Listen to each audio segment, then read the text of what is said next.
Hey everybody, it's me, the Einstein of Wall Street, here from the balcony at the New York Stock Exchange. You know, I've brought you everything in finance, fashion, fun, food, all kinds of things. But you know, at the end of the day, what I try to do is I try to identify people who are talking about things that are really meaningful to us, right? From the humanist point of view.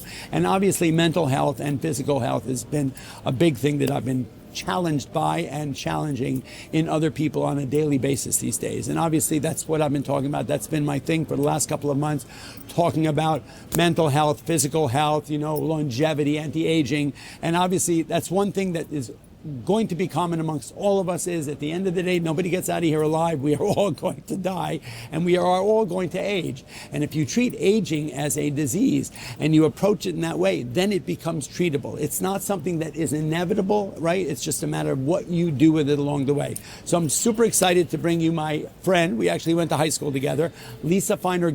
She wrote a book called Minding Your Memory, talking about your mind, your mental health, dementia, and Alzheimer's. And welcome, my dear. Thank you so much. Hi. So, super cool. Let's chat for a minute. So give me a little background on you. I know all about you, so I don't have to, usually I start talking about like, who were you at 15, 16 years old? But, so we ended up going to Riverdale together. So give me a little idea, what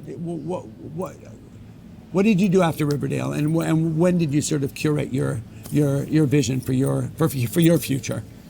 So actually what I do now has nothing to do with what you were doing. Total accident. Okay, cool. But I went to college, business school, was in HR and consulting, got interested in the people aspect, Yep. got a second master's in counseling, and then we ended up moving to London for a few years. Okay.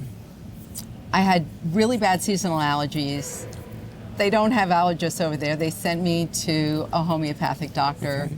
Who literally eradicated my allergies for the most Because part. we didn't have those here then, right? So well, that was lucky think for there were you. always homeopathic doctors Right. in the United States, but In they New were York not. City. They weren't as acceptable. Right. They weren't mainstream. Right. They weren't mainstream. Yeah. So I started getting interested in alternative health. Okay, good. And when I came back to the States, I knew I wanted to do something that looked at both Eastern and Western modalities related to health, and well-educated, looked at NYU and Columbia, but couldn't find a program that had those two components. And I decided to become a health and wellness coach, which at that point we were holistic health coaches. Right. And now we have board certification, and I've always volunteered with the elderly. So I had that experience and did that. I mean, I'm still doing that as a member of the board of Jewish Home. Right. And then I had been working as a health coach for over 10 years. And Was that basically one-on-one? People came to you with I their did challenges? a lot It of was group. workshops and group Okay, programs and that sort of thing. And at a holistic networking meeting, someone got up and was looking for supplements for her mother, who had just been diagnosed in the early stages of Alzheimer's. Right. When did we start when did that even become something we started talking about? Was it the 80s, 90s? No, it was later than that. So I remember at the end of the 1990s thinking, my God, there is a tsunami happening with all these people with Alzheimer's, and no one has a clue as to who is going 90s, to right. get struck next. Like, Right. it seemed to be so random. Yeah. So they started But the hearing- commonality was they were old. They were getting old, and they were on in years. For- Although that it's not necessarily, you can go, it's not necessarily, there are a lot of young people who end up getting dementia and today Alzheimer's as well, yes. And we know why. Oh, really? Okay. But awesome. at the time, you're right, it was predominantly older people. There was some early onset, which people had no clue about, Right. didn't understand. And when I heard that there were families and doctors who helped these patients really look at their health and well-being and started to treat some of these underlying causes, and these people who came back with some footage and some this videographer taking some footage of the doctors and families, it clicked for me that there were actual underlying causes of memory loss. Okay. So aging was not just, it wasn't a guarantee. It was something else that was going on. A lot Really? else going Okay, on. wow. That is now starting earlier because some of the causes are things in our environment or our own personal habits. Right. Things we're doing or not doing. Right. And so that also explains a lot why people are getting it younger and younger, depending upon what their livelihoods are and what they've been exposed to, and often their socioeconomic status. Although dementia does not discriminate. It goes through all economic, all backgrounds, everything. Okay. Yeah. So, but you were able to identify that there are things that we're doing in our day-to-day life, as starting in your 20s and 30s or whatever, that is affecting childhood even. Really? Yeah. Give me a couple of examples. I think everyone's going to want to know that. So, if you have a child who has asthma or who is a mouth breather, like breathes with their mouth open, and they are having problems at night with snoring, let's say, even at that early age, they need to get treated, because something like that usually develops into sleep apnea as you get older. Okay. And which is way more prevalent than you would even think. I mean, in my understanding, you'd rarely ever find something. I knew one or two people who had that, and it was always a big thing because the contraptions. Right. You'd have to wear the big mask and everything else. There's nothing sexy about it. That's true. Right, but so that's one thing. So good sleep and breathing. Okay. If you don't have that early on, we know that can start and develop into problems. Another thing are childhood trauma. Like really? If children are exposed to trauma early, and it's not treated, then we know that can develop in midlife into memory issues and then dementia later on. It could be the same we see so many children today are sedentary, so they're not getting enough exercise. I mean, exercise is the one thing that's like... Is that the ultimate? Is it one of it really helps so many other things, like, sugar, the insulin utilization in the body. It helps stress. It helps keep your weight in check. It helps your cholesterol. It's like, exercise is very important, but if you start off early living a very sedentary lifestyle and playing, on video games all the time and on the computer, chances are, it will take something to really jumpstart your desire to exercise. And we also see that in older people, the ones that continue to be engaged, whose minds are being stimulated on a regular basis. I mean, I know my father lived to be 97, and even, he was practicing medicine even when he didn't even recognize the patient. If there are any of his patients still here, you don't need to know that. But the fact that he would get up and go to work and that was a big thing that I recognized was, people staying at home and being sedentary. You see it in young kids now as well, where the video game players who absolutely have no physical life whatsoever. And while they seem like they're going, I'm being really mentally stimulated a lot, it should count for something. Not really. So there are these lifestyle factors. Okay. And then there are these other factors that may be more environmentally driven or kind of outside of what you yourself could go home today and start making changes with. So there are things like heavy metal toxicity and other toxins, in all of our personal care products and our cleaning products and that sort of thing. I mentioned trauma. There's also underlying infections. So if you've been exposed to Lyme or mold, very hard to treat, or if you have recurrent urinary tract infections. Like all of these things cause inflammation in the body. At the end of the day, it's all about inflammation. Well, and it causes is Alzheimer and dementia inflammation of the brain? Is that it at the end of the day? Or? Yes, in many, many people it is. I mean, obviously there's vascular dementia. And that's, you want to, that's why cardiovascular health is so important. That's your heart, for those who don't know. Go ahead. So, and then you have prescription drugs. If you look at the people who are, in their 80s and 90s, many of them are on like 10, 15 prescription drugs. Right. And a lot of those have side effects. They have interactions. You really want to try to be on as few prescription drugs as you get older as possible for just that reason. And a lot of times, physicians will put you on drugs, but it's it's less common that they're taking you or looking for ways to take you off. 100%. Look, I've seen it.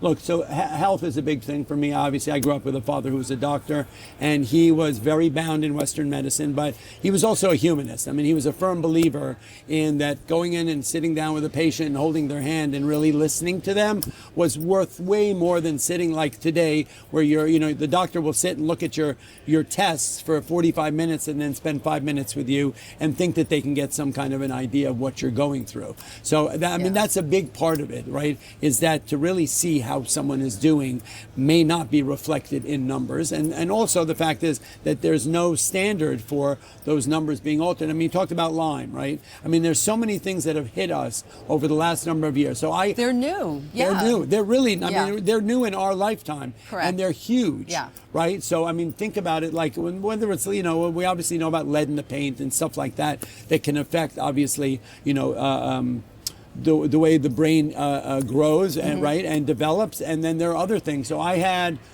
my personal experience. So I ended up getting a disease called babesiosis, which is a precursor of Lyme. Yes. Right. When Benny was 2, so that's 28 years ago. So I was probably in my 20s and 30s.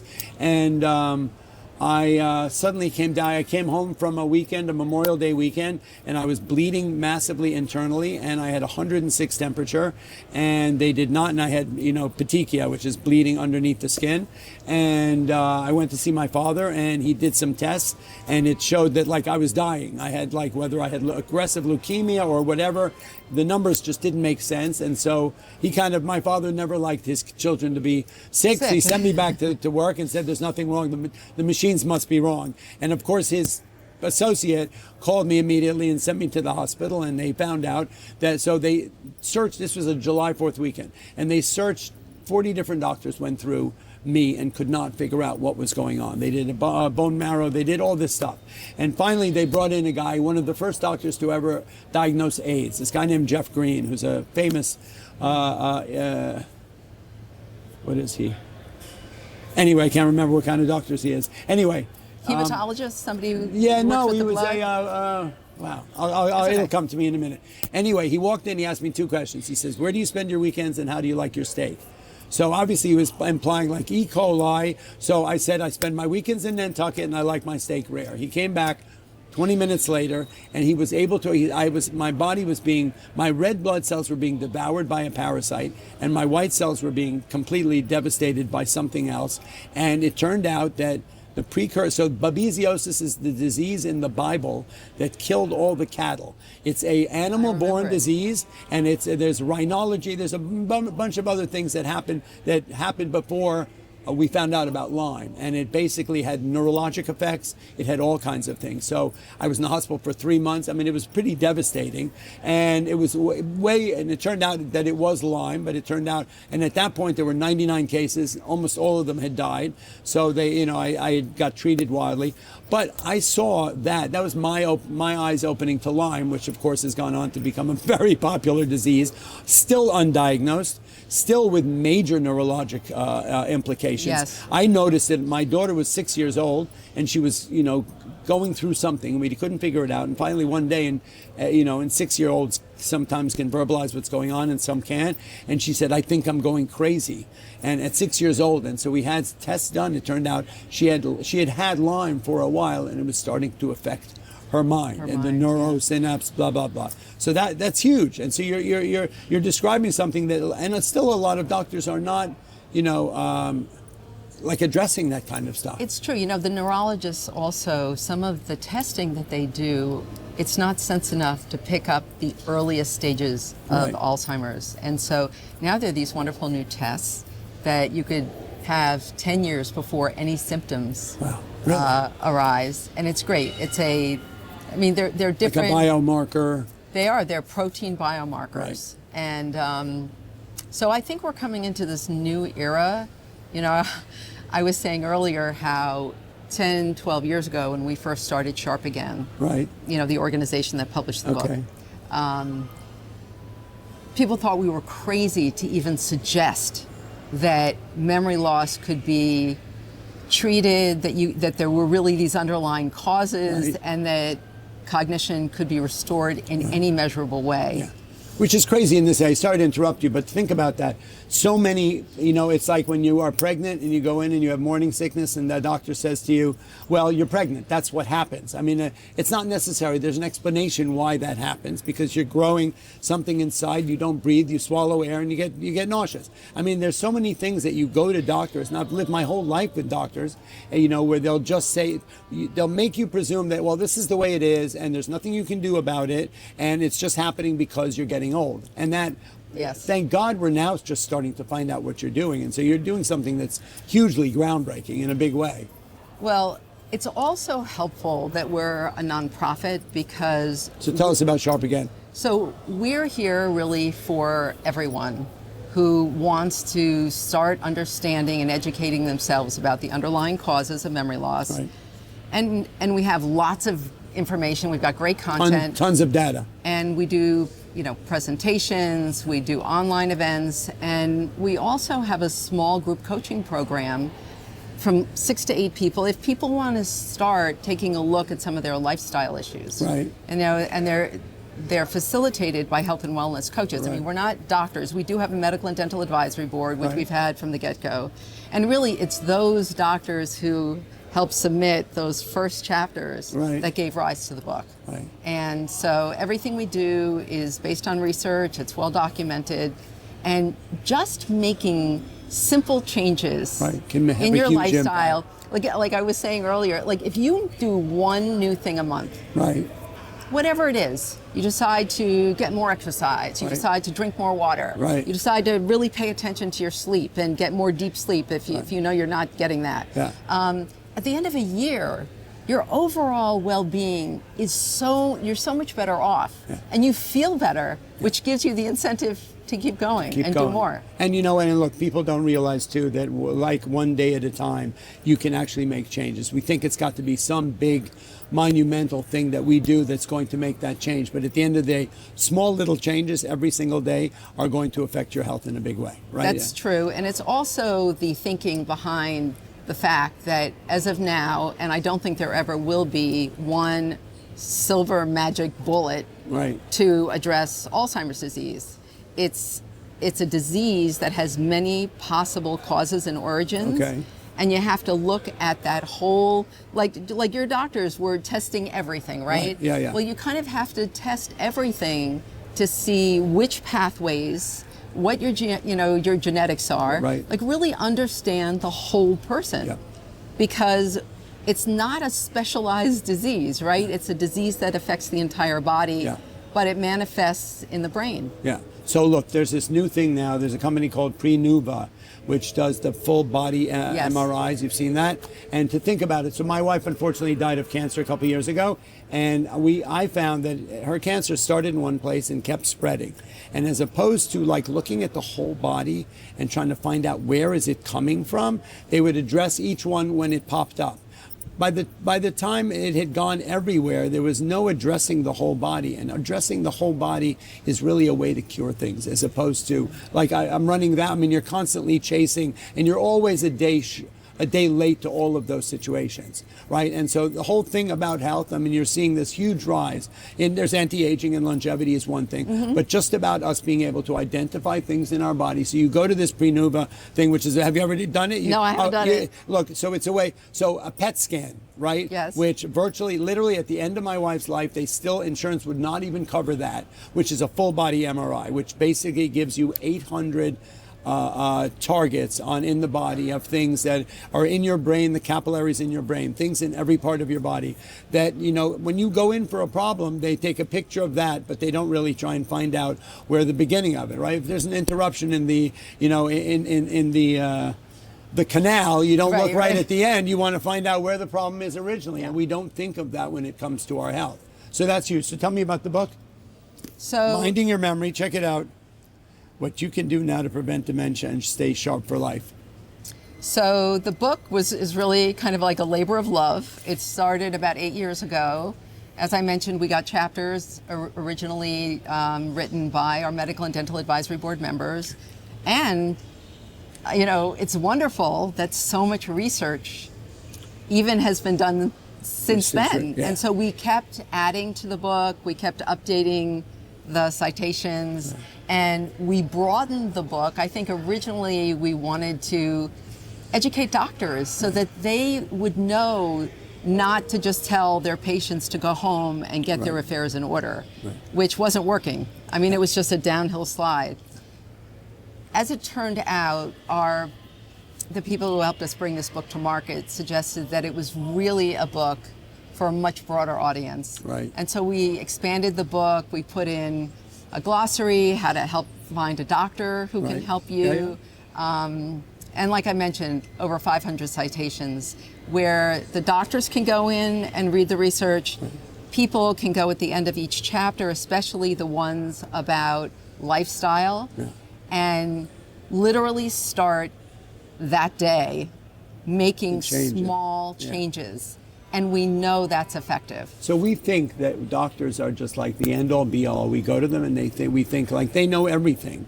And that unfortunately I've seen through my whole life that they don't, especially Western medicine, to the point where some of them are so, locked into that old standard. Even my father was not somebody who opened his mind to any of the new modern, any kind of holistic or alternative health systems. But that we need to.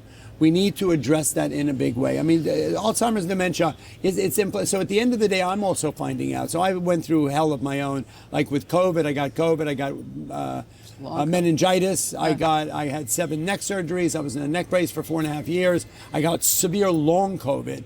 Now, long COVID is basically COVID cells that die in there's senescent cells that die in your system. When a sick cell dies in your body and it's not purged from your body, it creates inflammation. Yes. And then inflammation can cause cancer as well as a million other diseases. And so we don't even know that kind of thing. There are people, I became when I got COVID, I was like patient zero. I got COVID on March 15, 2020, right? And my life changed forever.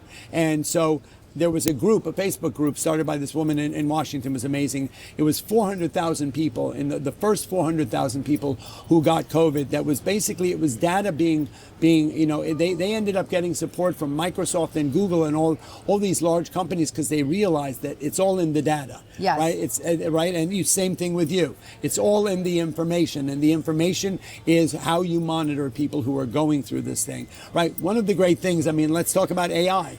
Right. So, AI is a big part of my life because I trade stocks. It's obviously one of the bigger sectors of stocks that are exploding and is one of the biggest contributing factors to the market being up. And my initial response to AI was I didn't understand it, and I thought, it's going to outsource young people from getting jobs, and it's more negative than positive. And what I found out was it's way more positive. It's going to affect our lives in a way more positive way. And in health, in health of all, that's the top. The diagnostics that it will be able to help with is wonderful. Think about if I have somebody who's operating on me, and that doctor has been able to go back in AI and see and have information on every case and every surgery that's been done on this.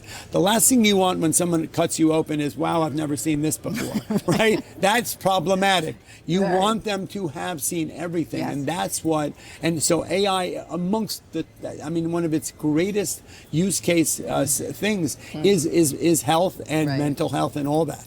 But I think the humanist part of this thing is super important. After this, actually, I'm interviewing a friend of mine who ended up getting breast cancer really young, and she had the BRCA gene, right? And so that's a whole nother story. You'll learn about that in a couple hours, and how doctors still to this day do not treat people like human beings, especially with cancer. Cancer can be a very cookie cutter. If you go to Sloan Kettering and other hospitals, no disrespect to any cancer hospital, but it's like if you fall under a certain cookie cutter disease, then they treat you in this way, and they don't do. I saw that with my wife as well.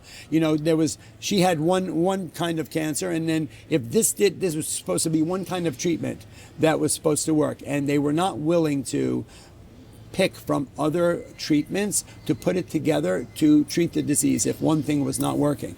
I ended up finding a doctor who was like a rogue cancer guy who had been sort of thrown out of all the other hospitals because he felt he had figured out that if you take a little bit from column A and a little bit from column B in the treatment and the chemos, you can actually treat a cancer as opposed to doing one. And also it's the delivery system, but amongst all of it is how the human being is being treated. Right? I think that's what the humanist point of this. Yeah. And I would imagine that's a big part of this because old people, when anybody is no longer their full 100% self, they get kind of tossed out. Right? And I'm sure you've seen that a million times. We're a very youth-oriented society. Yeah. It's out like, right, if you're no longer at the top of your game, and it's not like we just sort of toss you aside. We don't even spend a lot of time trying to make you young again or try to figure out what's wrong and treat you. And like that's... if 50% of people age 85 and older have memory loss, Alzheimer's, let's say, or some aspect of dementia, I mean, people are losing their grandparents, their parents, and these last years take a tremendous toll on caregivers. Wow. Or nursing facilities or whomever. And that's the other cost of this. Yeah. And that's why Sharp Again is all about prevention and early intervention. We're really on the front end. We're trying, our mission, we want to try to prevent people getting Alzheimer's. Yeah.